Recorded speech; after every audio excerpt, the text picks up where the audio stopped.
Today we have a rare opportunity to visit 3 restaurants in 24 hours. Each has a different cuisine, using a different approach from a different culture. But they all have 3 things in common. 3 Michelin stars.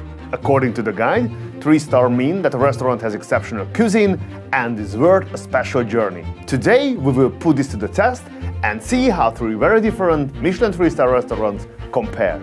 In order to do this, we need to look a little closer at the process. Starting with inspectors. Michelin inspectors get the job based on their knowledge of food and beverage, cooking and cultural differences in each cuisine. They also need to demonstrate close attention to detail and pass a tasting test. Once on the job, they make reservations anonymously, and after multiple inspectors have visited the restaurant, they combine their data and give it a final score. According to Michelin, inspectors use 5 criteria to do that. The quality of products, mastery of flavor and cooking techniques, harmony of flavors, the personality of the chef represented in the dining experience, and finally, consistency between inspectors' visits. When scoring, Michelin claims that restaurant inspectors do not look at the interior decor, table setting or service quality. I'm a bit skeptical about this. How can they put those things out of their minds? There is a wealth of research that tells us how much our environment can impact our judgments and behaviors. Either way, I will be paying attention to those things and much more. And now that we are all on the same page, let's eat. We are here in the Central District for our first restaurant. Otto and Mezzo, 8½, named after the chef's favorite Italian movie. In 1963, it won the Oscar for Best International Feature. The restaurant is on the 2nd floor of Luxury Plaza and it's buzzing with energy. This is General Manager Antonello, who comes from Sardinia. You couldn't find a more cheerful person. And he has good news. A local foodie and fan of this channel knew I would be here tonight and sent me a gift. It's Krug, and a really special one at that. It's a 2004 Clos du Meunier. This is a limited release of only 12,000 bottles that goes for well over €1,000 at wine auctions. Thank you so much, Ben. You are amazing. Antonello presents the menu. There's a 5-course degustation menu for €300 with options for a la carte and to add truffles. Speaking of truffles, the owner and chef Umberto Bombana is known as the king of white truffles. He is from Bergamo and he officially became a worldwide ambassador of the white truffle in 2006. Looking at the menu, I start getting excited. After a nice bread service with olive oil, we are served an appetizer. Japanese yellowtail, fried beets, lemon wine foam and Petrosian caviar. The fish is soft and the earthy sweetness of the beets meets the acidity of the foam nicely. The whole thing is elevated by the caviar. Speaking of elevating things, we order another Krug, this time a 161. Antonello opens it to discover a sad truth. It's corked, and it's no good. A wine that is corked means the wine has been infected by a chemical compound known as TCA. It enters through the cork, reacts with the wine and spoils it. How do you know if your wine is corked? Simple. Pour some and smell it. If it's corked, it will smell less like wine and more like wet cardboard or a beach bathroom. If you have a sip, you will likely taste notes of mold or chlorine. Unfortunately, sometimes it happens, and our Krug 161 is one of them. With no more 161, we settle for the 1996 Vintage Brut. By the way, 1996 is my favorite vintage. Our first course has been on the menu for 30 years. It's abalone liver, semi-dried tomato and Ossetra caviar by Caviari. The lemons are from Amalfi or Sicily, depending on the season. This is Chef Bombana's thank you to Asia for hosting him all these years. This dish doesn't disappoint. It's a beautiful medley of flavor and texture. East meets West in our next course. It's roasted blue lobster from Brittany with eastern spices and the salad with porcini and matsutake mushrooms. The flavors and textures are familiar, but this dish is new at the same time. I like this kind of crossover cooking. A traditional dish with a twist is next. Pasta with lobster, gamberoni and langoustine ragu. In the old country, pasta and fish were staples of poor fishermen. Here, they are reimagined with the best ingredients. with pasta that is made fresh each morning. Really, really good. Part of it because this is an Italian restaurant, where even the parsley greens are brought in from Italy. I asked how the products arrive here so fresh. Antonello's answer was, we have really good connections. Truffle King Chef Bombana is tableside to shave fresh white Piedmont truffle onto our next course. You should smell this. It's incredible. Chef Bombana has been in Hong Kong for 20 years. He opened this place in 2010 and 11 months later got 2 Michelin stars. The following year he got the 3rd, making this the first and only Italian restaurant outside Italy to have all 3 stars. Today, Chef Bombana has become a household name in Hong Kong with a total of 8 restaurants here and more in Macau, Shanghai and Beijing. Under the generous pile of truffle is homemade tagliolini with a Parmigiano Reggiano and butter emulsion. The pasta and sauce are excellent, and the 96 Krug takes it up another notch. With 2 Krugs on the table, we add another to explore the differences. This time it's Krug 171. Chef Bombana is back with more white truffle. This time on roasted Norwegian scampi in a broth with white turnip and mushroom. If it looks like I'm getting a special truffle treatment, I was thinking the same thing, but Antonello tells me that they are this generous with everyone. Although I didn't order the wine pairing, they have a 2018 Barolo for me to try with the main course.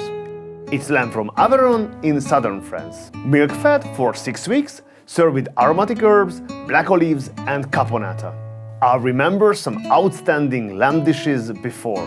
Once at Mimo, which we covered on this channel, and at Maison Peak in Valence. This lamb is just easily on the same level. It's so soft and tender, and the quality of the ingredients is unbelievable. Antonello puts on a show with a handmade sorbet. This guy is giving amazing service. An ultra-professional, expert in his field, and absolutely dressed to the nines, in a tailored, double-breasted suit with mother-of-pearl buttons. Bellissimo. Cheese is next, followed by dessert. It's millefeuille and hazelnut gelato with vanilla sauce. We are treated to one more wine, this time a Tuscan dessert wine from Ornus. It's a great way to enjoy petit fours at the end of our meal. The total for this meal is €2,500 for 2. And that's 1 down, 2 to go. After a good night's sleep, I'm back on Hong Kong Island, this time in the district of Causeway Bay. Ready for restaurant number 2. Forum. At the entrance, we learn few things right away. They have 3 Michelin stars, the restaurant is traditional, there seems to be a cognac promotion, and the founder is this man, Koon-yat, also known as the Abalone King.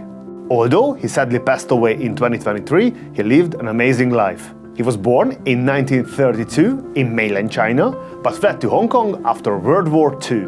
Here, he started in hospitality, taught himself to cook, and opened Forum in 1977. It was a simple restaurant that did not make much money. After creating his signature abalone dish, its popularity skyrocketed. Soon, everyone from presidents to the British royal family wanted a taste. When the Michelin Guide showed up in Hong Kong, in 2009, they awarded Forum 1 star. In 2020, they gave them all 3. And Forum has held them to this day. Sitting down, everything is neat and orderly, but this place does not scream luxury. What stood out was the very basic quality of the tablecloth, made of synthetic material not pleasant to the touch. I have never seen this quality in a 3 Michelin star restaurant. It quickly becomes clear that they play by their own rules. Instead of amuse-bouche, we get these: cashews, axel sauce and fermented black beans. Forum is traditional Cantonese, which comes from the Guangdong province of southern China. This cuisine is centuries old and is known for seafood, barbecue, healthy soups and gentle cooking methods. One of the first menu I get is usually wine. Here it's tea, as it's tradition to drink hot tea with a meal. Then we get the big menu, the a la carte. This is the biggest menu I have ever seen in a Michelin star restaurant in my life. I do not know how they manage. I haven't seen anything like this before. They also have tasting menus, and I decided on a 3 Michelin star set menu for 320 euro. It's 7 courses plus dessert.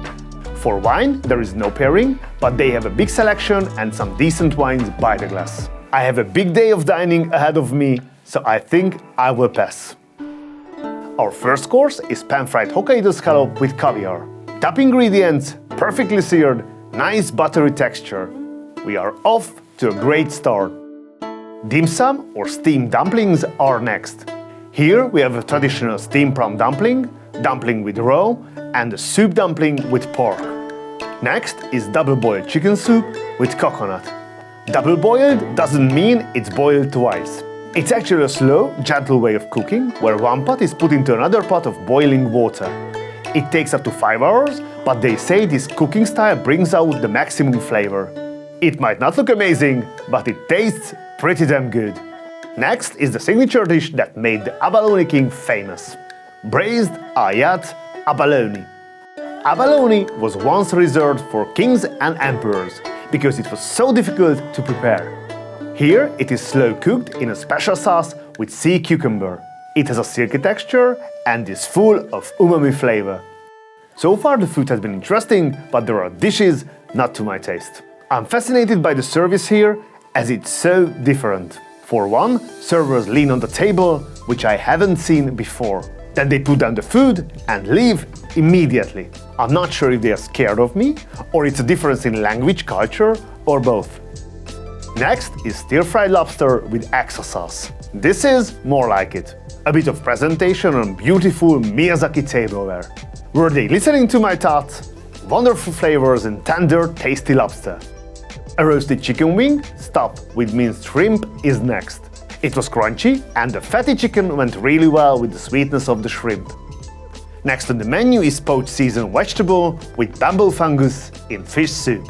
Bamboo fungus is a bit like mushroom and is treasured for its health benefits. Here I feel I have bitten off more than I can chew. This is really not to my taste.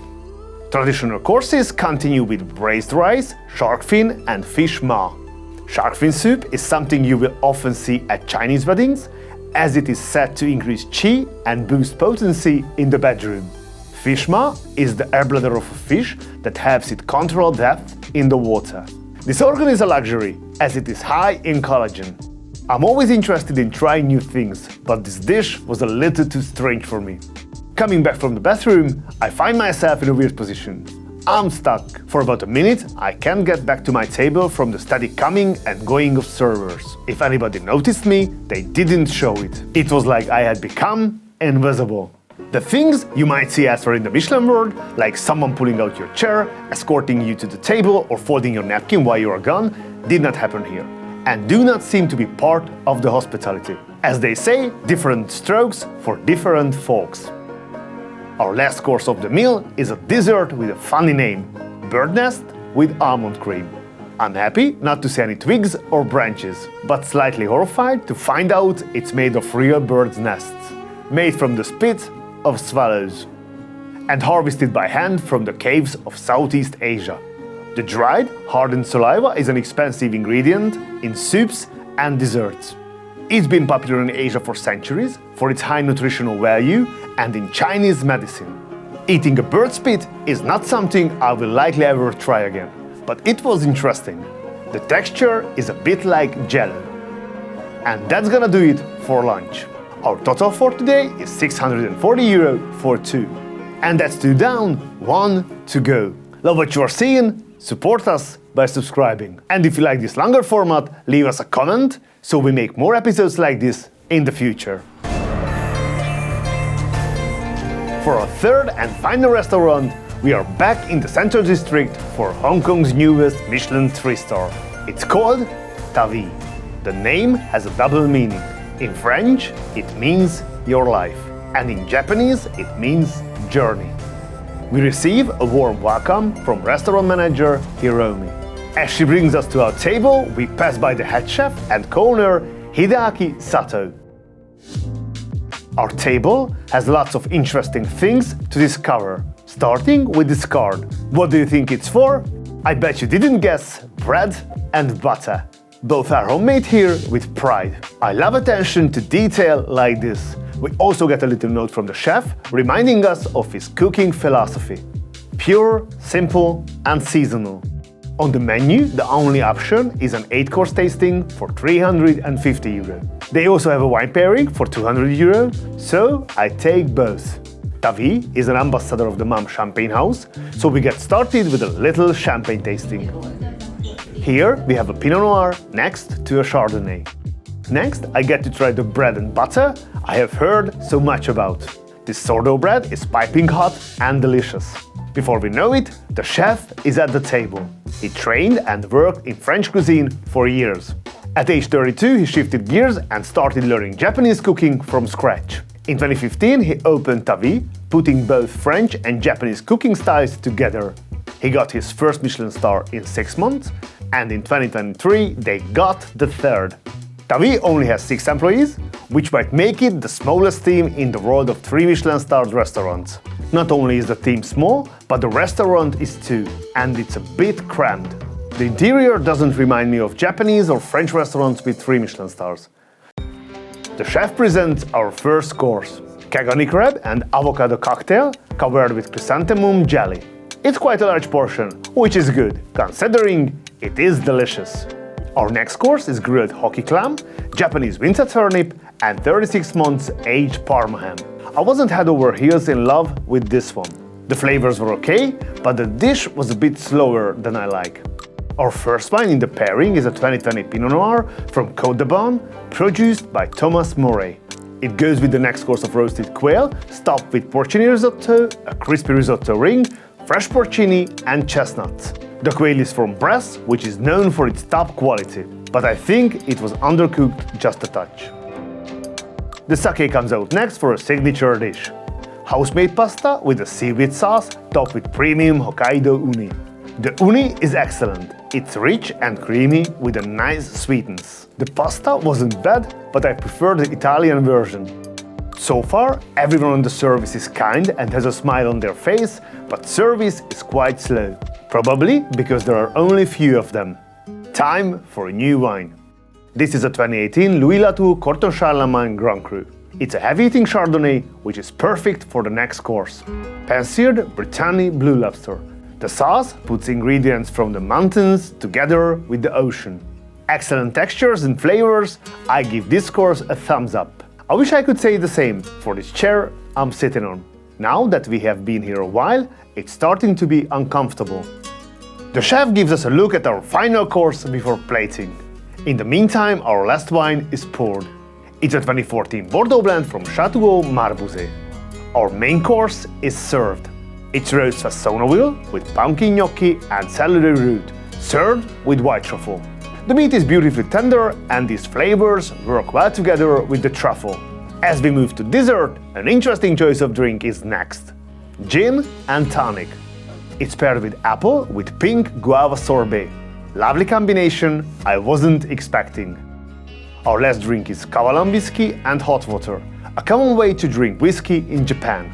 It goes with our final dessert of chestnut puree and Chinese black tea ice cream. The leaves are made of baked custard. Not too sweet, with a lot of different textures and temperatures. Great way to finish. Our total is just over 1100 euro for 2. And there you have it, 3 restaurants in 24 hours. All with 3 Michelin stars but completely different experiences. The question is, which one is my personal favorite? Number 3, Forum. It was fascinating to eat at a high-end traditional Cantonese restaurant. There were good and interesting flavors, and I tried things I will probably never try again. It's completely different from what I have experienced at other 3 Michelin-starred places around the world. I'm glad I came, but this restaurant was not for me. The second, TaVie. The fusion of French and Japanese cuisine sometimes felt a bit confusing. In this restaurant, everyone is very kind, lovable and humble. Although I did feel they were short-staffed, and I think this led to some small mistakes with the food and service. At the end, I'm not the one who has to make the decision. I believe this restaurant wouldn't get 3 stars in Europe, considering the complexity of the dishes, the quality of the service and the interior. So my favorite of the 3 is Otto Mezzo. Otto Mezzo is a restaurant with European roots, operating by European standards. The food, atmosphere, and especially the service made me feel like I was at a 3-star back in Italy. I love these larger-than-life people. The Michelin Guide tries to organize the endless story of gastronomy, despite differences in culture and cuisine. I think it's a very difficult task. What do you think? And that does it for this episode. Thank you for joining me. If you like this video, hit subscribe. See you next time.